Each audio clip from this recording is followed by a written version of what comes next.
In this video, we solve problem 6 of Unit 14. We have 3 lithium ions that are passing through the coordinate origin where there is a magnetic field given by 0.1 in Tesla pointing towards the positive y-axis direction, so that we can state as 0.1 times J Tesla. So the velocities of the first ion has a velocity of 10 meters per second in the positive sense of the z axis. The second one has the following velocity, also meters per second, and the third one has minus 10 meters per second in the y direction. Okay, and what they're asking us is they're asking us to calculate the magnetic force. So we know that the magnetic force exerted on a charged particle is given by the product of the charge times the cross product of its velocity and the magnetic field. So we just have to apply this for each of the particles. So let's focus on particle 1. This force is equal to the charge of 1 times the speed times the vectorial cross product of the speed and the magnetic field. This charge here is the same for the 3, and it's equal to 1.6 times 10 to the minus 19 coulomb. So I'm just going to put charge, okay? So this is equal to 1.6 times 10 to the minus 19 coulombs times 10 meters per second times 0.1 Tesla times, and here I'm going to use K, the cross product between K, which was the direction of the velocity of the charge, times J, which was the direction of the magnetic field.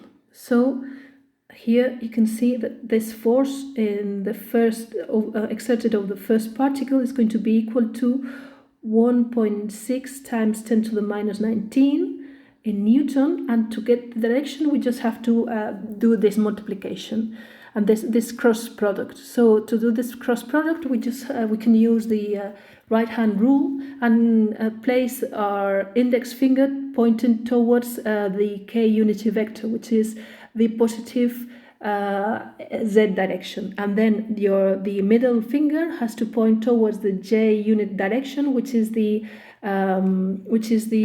y positive axis, and this is equal.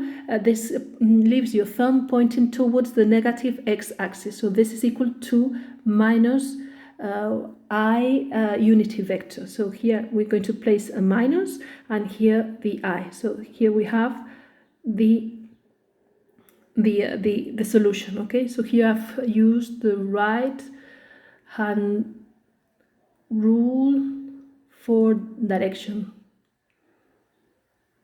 Okay, then we can see the second particle. For the second particle, the force is going to be just q times the second velocity, the cross product with the magnetic field, which is 1.6 times 10 to the minus 19 coulombs. Here I'm going to place 0.1 Tesla, and here I'm going to put the components of the velocity, which were minus 8 I unity vector, the cross product with the direction of the magnetic field, which was J unity vector. This is the positive direction of the y-axis, plus 5 in the 5 times the j unity vector, the cross product with J, which was the unity vector of the magnetic field, and here you had meter per second. Okay, so here you can see that this component, this part is 0 because they're both parallel, and you only have a component provided by this part. So here, as you have the I times the J, if you use your right hand the cross product of I and J is K, okay? But there is a minus there. So at the end, the second force is equal to 1.6 times to the 10 to the minus 19 times 0.1 times 8. And there is a minus here, and this is equal to 1.28 times 10 to the minus 19 in the K direction. And this is in Newton.